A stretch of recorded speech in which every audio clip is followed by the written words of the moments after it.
بسم الله الرحمن الرحيم السلام عليكم ورحمة الله تعالى وبركاته كلنتي وعنا وناكسن دلهانتين بداوضيال meel kasto aad nagala socotaan waxaad ku soo dhawaataan war wixii naga soo gaaray dhulka ay Soomaalidu degtay iyo caalamka intiisa kale warka ayaa idinka imanaya stuudiyaha telefishinka on cable oo ku leeyahay magaalada Hargeysa hadii Allah wada la ogolaadana waxa idin la socodsiin doona anigu Saciid Aadan Jaamac daawadayaal qodobada caawa warka ugu doorka roon leh ee aad daawan doontaan waxa kamid ah dawladda Soomaaliland ayaa 14 gaari waxay ku wareegsay dawladda Itoobiya gawaadhidaasi oo la soo bilaaqaystay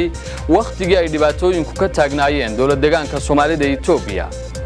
ra'iisul wasaaraha dawladda federaalka ee Soomaaliya Xasan Cali Khayre ayaa markii ugu horeysay waxa uu darajada sareeya guuta uu gudoonsiiyay Sakiya Xuseen Axmed oo noqonaysa gabadhii ugu horeysay ee ciidamada Soomaaliya darajadaasi qaadata magaalada Jigjiga ee xarunta dawladda deegaanka Soomaalida Itoobiya ayaa waxa lagu soo dhaweeyay madaxweynaha cusub ee ku meel gaarka ee deegaankaasi intaasi kadib baarlamaanka dawladda deegaanka Soomaalida Itoobiya ayaa waxay ansixiyeen madaxweynaha cusub ciidamo ka soo goostay maamulka Puntland ayaa waxa ay ku soo biireen ciidamada Somaliland waxana soo dhaweeyay mas'uuliyiinta gobolka Sool dawladda Kenya ayaa maxkamad soo taagtay sarkaal ka tirsan ciidamadeeda kaasi oo lagu eedeeyay inuu doonayo inuu ku biiro ururka Al-Shabaab waa tahay daawadayaal kuwaasi waxay ahaayeen qodobada caawa warka ugu doorka roon leh imikii haatana waxaad ku soo dhawaataan